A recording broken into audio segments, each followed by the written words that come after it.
History remembers Alexander the Great as one of the greatest military leaders to ever live. He conquered vast empires and built one of the largest kingdoms the world had ever seen. But behind the glory lies one of his deadliest battles, a brutal fight that shaped his legacy, a moment of triumph that nearly cost him everything. By 326 BCE, Alexander had already achieved the unimaginable. He had toppled the mighty Persian Empire, marched his armies through the deserts of Central Asia, and established cities bearing his name. But Alexander's ambition knew no bounds. To him, the world was not a place to inhabit. It was a stage to conquer. And the next act lay beyond the Indus River, in the mysterious lands of India. These lands were unlike anything Alexander or his men had ever seen.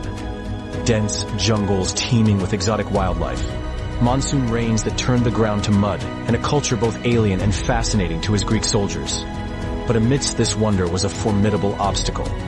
King Porus of the power of a kingdom.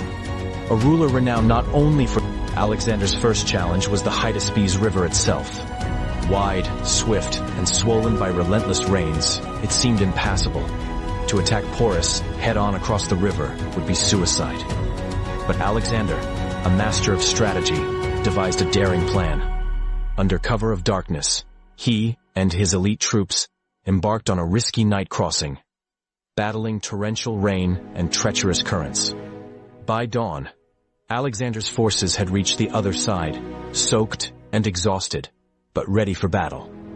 As the sun broke over the horizon, it illuminated two armies, preparing to clash. On one side, Alexander's disciplined Macedonian phalanx, a wall of spears and shields that had never known defeat. On the other, Porus's formidable forces, with war elephants looming like living fortresses. When the two armies met, the air was thick with anticipation. This wasn't just a battle. It was a test of wills, a moment that would define the fates of two great leaders. Porus made the first move, unleashing his war elephants. The ground trembled as the beasts charged, their tusks gleaming with sharpened iron. For the Macedonians, it was a nightmare come to life. Soldiers were trampled beneath massive feet, impaled on tusks, or scattered as the phalanx struggled to hold its formation. But Alexander was no stranger to chaos. He rallied his cavalry, leading them in a bold flanking maneuver. The horses, though terrified of the elephants, charged with precision, striking at Porus's vulnerable rear lines. Meanwhile, Alexander's archers and javelin throwers targeted the elephants' drivers, turning the beasts into uncontrollable forces of destruction. The battle descended into chaos. Men fought in knee-deep mud, blinded by rain and blood. The cries of the wounded mixed with the roars of the elephants and the clash of steel.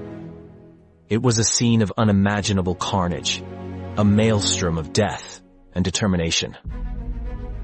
As the hours dragged on, Alexander's tactics began to take their toll.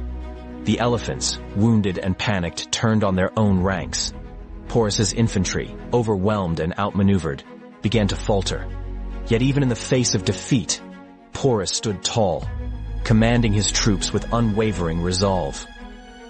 In a decisive moment, Alexander led a final charge, his cavalry cutting through the remnants of Porus's army. The battle was over, but the cost was staggering. Over 20,000 of Porus's men. Despite his victory, Alexander was moved by Porus's courage. When the two leaders finally met, Porus, though wounded and captured, stood with dignity. When asked how he wished to be treated, Porus famously replied, "Like a king."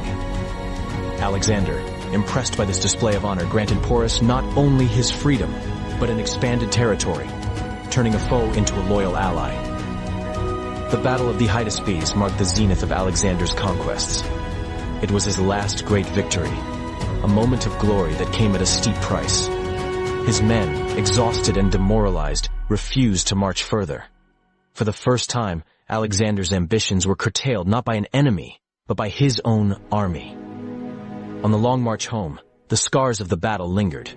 Alexander's soldiers were weary, his empire stretched thin, and his health began to deteriorate. Yet the legend of the battle lived on, a testament to the bravery and resilience of those who fought and died on the muddy plains of the Hydaspes. Alexander's empire would eventually crumble, fragmented by the hands of his successors. But his legacy endures. A legacy built not just on victories, but on the battles that tested his resolve and defined his character. At the heart of that legacy lies the Hydaspes, a river whose waters once ran red with the blood of heroes.